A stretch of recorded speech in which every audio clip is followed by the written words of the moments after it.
बरेली के circuit house में जनसत्ता दल की एक महत्वपूर्ण समीक्षा बैठक आयोजित की गई, जिसमें आगामी 2027 के उत्तर प्रदेश विधानसभा चुनाव की तैयारियों और संगठन को मजबूत करने को लेकर विस्तार से चर्चा की गई।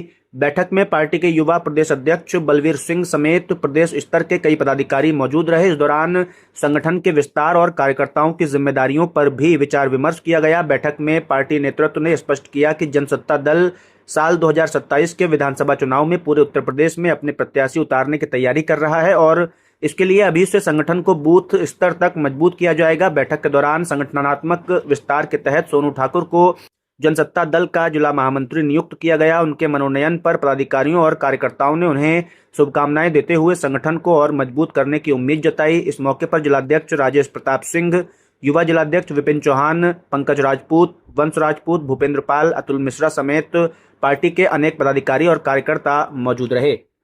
हिंदुस्तान के अंदर कि वही हिंदू थे क्या जिन्होंने पाकिस्तानी हिंदुओं की बात की दिवाली होली पे मिठाइयां बेच के और उनके पैसे बेच के उनके त्योहार बनवाया। हर जगह राजा भैया कोई प्रचार के लिए राजनीति नहीं कर रहे हैं, वह समाज के लिए राजनीति कर रहे हैं। और अध्यक्ष जी से एक रिक्वेस्ट ये रहेगी कि हर बार लोग ये सोचते हैं कि जनता दल लड़ाई लड़ेगा ही नहीं चुनाव, तो मैं चाहता हूँ चाहे हमारे प्रत्याशी हारे या जीते मगर लड़े हर जगह, क्योंकि जब तक लड़ेगा नहीं तब तक हम नहीं कर सकते। और मुझे तो जिला महामंत्री की जिम्मेदारी दी है, इस बात की जिम्मेदारी लेता हूँ अगली बार अध्यक्ष जी जब आप आएंगे तो आप चाहे इस सवाल को बहुत छोटी चीज है, आप बहुत बड़ा हल भी बुक करेंगे तो उसको भरने की जिम्मेदारी मेरी रहती है और अपनी जिम्मेदारी से मुकर जाऊँ तो बटन कटवाने की नहीं तैयार है। और कभी इस बात को पीछे नहीं हटूंगा। मुझे भी कल सूचना बहुत लाट को मिली, रात के 9 बजे सूचना मिली थी कि ऐसा कार्यक्रम होना है और ये जल्दी व्यवस्था जैसी व्यवस्था बन सकी बनी। फिर भी कार्यक्रम हमारा बहुत बढ़िया होगा और हम ये चाहते हैं कि जब कार्यकर्ताओं के लिए अध्यक्ष होना लड़े तो कार्यकर्ताओं को भी खड़ा होना सीखना पड़ेगा। केवल अध्यक्ष आपके लिए पार्टनर है।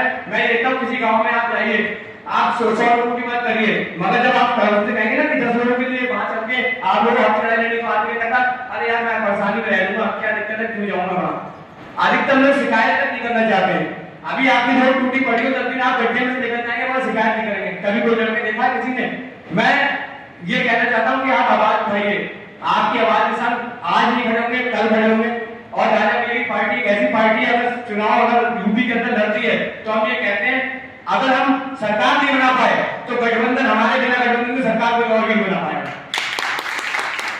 एक बार हम लोग तन मन धन से राजा भैया का साथ दें और हमारे पार्टी के ये बरेली में राजा भैया की बैठक हो बहुत, जिससे लोगों को राजा भैया को सुनने को मिले।